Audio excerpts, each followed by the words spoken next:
Friends, would you please join with me in the spirit of prayer? Gracious God, who works in and with and through each and every one of us, we pray for your Spirit to stir and swirl in our lives right here and now, as this concluding chapters of Joseph's family narrative settle upon our ears and into our hearts. Let it sing and meet us in our lives in such a time as this. Let your grace and love move in our midst here and now, as well as then and there every single day this week. In the strong name of the one who knits us together today as a global community, Jesus the Christ, we pray. Amen. In the year 1582, people went to sleep on October the 4th under the Julian calendar, only to wake up the very next morning under the new and improved Gregorian calendar saying it was now October 15th. Imagine going to sleep in the matter of a few hours, losing 10 days.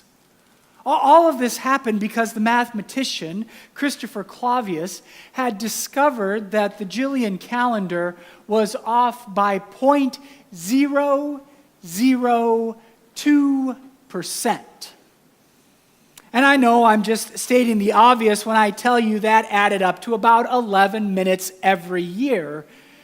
But year after year after year, those minutes had added up until the calendar was that full 10 days off, which necessitated and needed the change.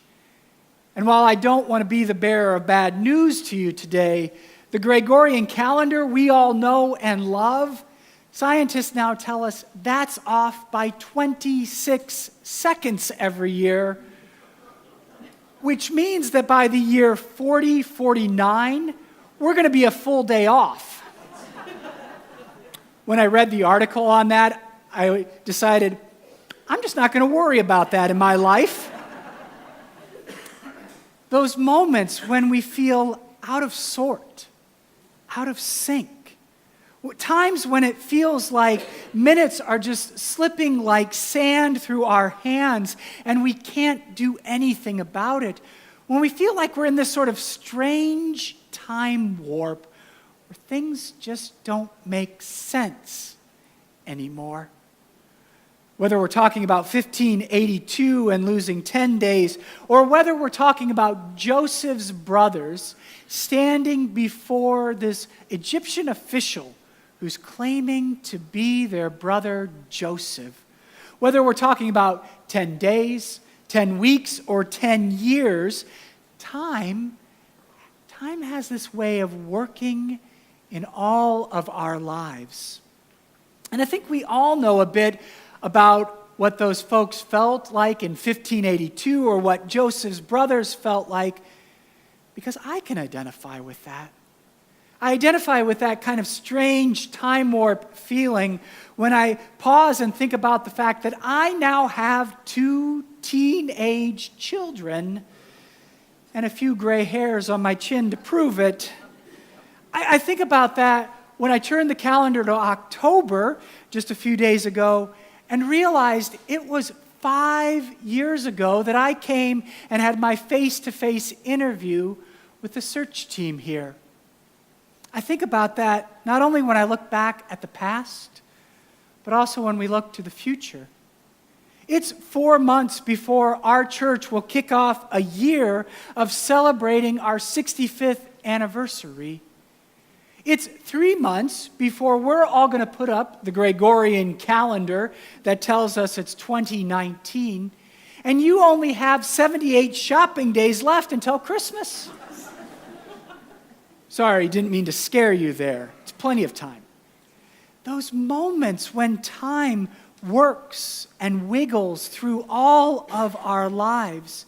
And over the past several weeks, while we have considered Joseph's life within the span of a month, we've actually traveled the journey of his life that took several years. Consider that when we first met Joseph several weeks ago, he was 17 years old. And at a 17-year-old, with his brothers out in the field, he brought back some kind of evil report about his brothers. And that caused his dad to reward him with a coat, an eloquent, exquisite coat that he wore with pride, and that coat caused envy. His brothers to turn green with jealousy, so much brokenness that they tossed him, they threw him into a pit. But the brothers plotting and scheming his demise took a sharp turn when the Ishmaelites came by and they sold Joseph into slavery. Down to Egypt he went, into the service of Potiphar's house. He rose in the ranks. He caught the eye not only of Mr. Potiphar, but also Mrs. Potiphar. And in the Harlequin romance part of our Bible, we heard how eventually that led to more brokenness. How Joseph wound up in another pit, this one called prison. And there in prison he met two people, the chief cupbearer and the chief baker. He interpreted each of their dreams, and he'd asked that chief cupbearer to show him hesed, loving kindness. The way you and I, each of us, need other humans to show us hesed, loving kindness. But the chief cupbearer forgot. And we picked up the passage last week, 2 years later, when the chief cupbearer finally remembered Joseph and told Pharaoh about it in the midst of the dreams Pharaoh was struggling with. And Joseph went from the prison to the palace. He went from being powerless to being one of the most powerful people in all the land. This whirlwind of a life, this one colorful story we've centered in. And while this sermon series could go on for several more weeks as we study this family reunion, don't worry, it won't. It wraps up today. But this family reunion, if you go and read those 4 chapters that Rob just read the summary of, you'll see this roller coaster, this moment, because the brothers go down to Egypt seeking food. Remember, the whole world was in the grips of a famine, and Egypt was the only one that had bread that could be spared. And so people were going there to buy or bargain or beg for some kind of nourishment. We're talking about life or death here. People needed food. And when Joseph's brothers arrive before him, he immediately knows them. But they don't recognize, they don't realize that this random Egyptian official standing before them is actually Joseph. It's sort of like a modern day equivalent when you're out and about and you bump into somebody in a store who you volunteer alongside with on Tuesday, but this is Saturday and you're in the store and you can't quite remember their name because it's out of context, right? There are moments when we don't always recognize the person before us. And if you were this afternoon to read the final 4 chapters of Genesis, what you would see, what you would encounter in that story of this family reunion, it's messy. I mean, Joseph initially kind of taunts his brothers and makes it hard on them. He throws one of his other brothers in prison. He plants a cup in Benjamin's bag and accuses him of stealing against him. It's this messy moment in the midst of their lives. And it's only after all of that they weep on one another's necks. If you read those 4 chapters, I walk away from it sort of wondering if Joseph initially tried to pursue the pathway of vengeance to right the relationship, only to realize that couldn't fill the void. only to realize that no matter the struggle or suffering of his brothers, what was really needed for reconciliation was forgiveness and letting go. So here we are after several weeks of journeying through this one colorful story at the end of Genesis, and we can kind of wonder, well, what are we left holding on to? What do we take away from Joseph and his family? I think one of the things that I walk away from reading Joseph with is the realization that no matter how dysfunctional my family looks, Joseph makes my kin look like an episode of the Brady Bunch. I walk away with the realization that when people say to me, the Old Testament, that sounds so boring, we can point to this colorful story as a way of God still speaking and singing to us. And the third thing that I sort of walk away with is that last verse Rob read to us this morning. That verse of Joseph saying to his brothers, what you meant for evil, what you meant for ill, God worked for good. Can good ever come from bad?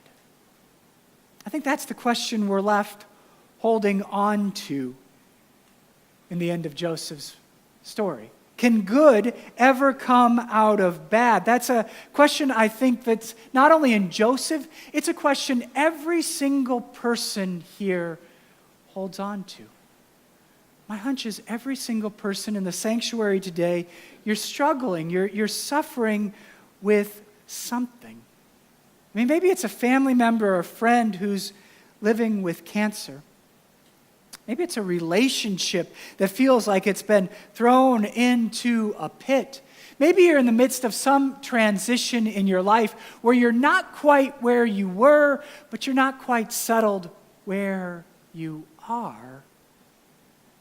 Something that sits uneasy, unsettled within your very soul today. I think we all have that question. Can good ever come out of something bad? And my hunch is that if we don't ask that question, if we don't talk about that question as a church, where do we ever talk about that question? But the deeper truth is that I don't have some one-size-fits-all, pat, neat and tidy response to that question for you. Your experiences, your encounters, what you carry with you is unique. And the way God works good in your life is unique as well. It does remind me of the theologian Richard Rohr. He says there are two things that are great teachers in our life. The first thing that teaches us well are moments of great joy and love.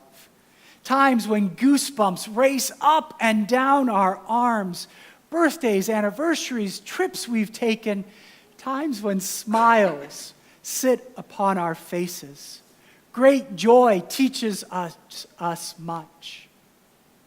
But Richard goes on and says the second thing that's a great teacher in this life is suffering, struggle, moments of stress and strain. And while I think most of us would agree we prefer the first path, the easier path of great love, the greater truth is that in the course of life, if we're going to take and pay the tuition of living life, we ought to learn all of its lessons.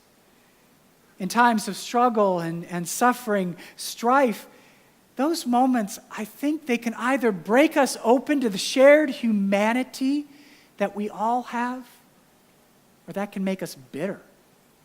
Times of stress and struggle and strain, it can either connect us deeper as we open ourselves vulnerably to one another, or it can close us off and it can make us cynical about the community and the world around us.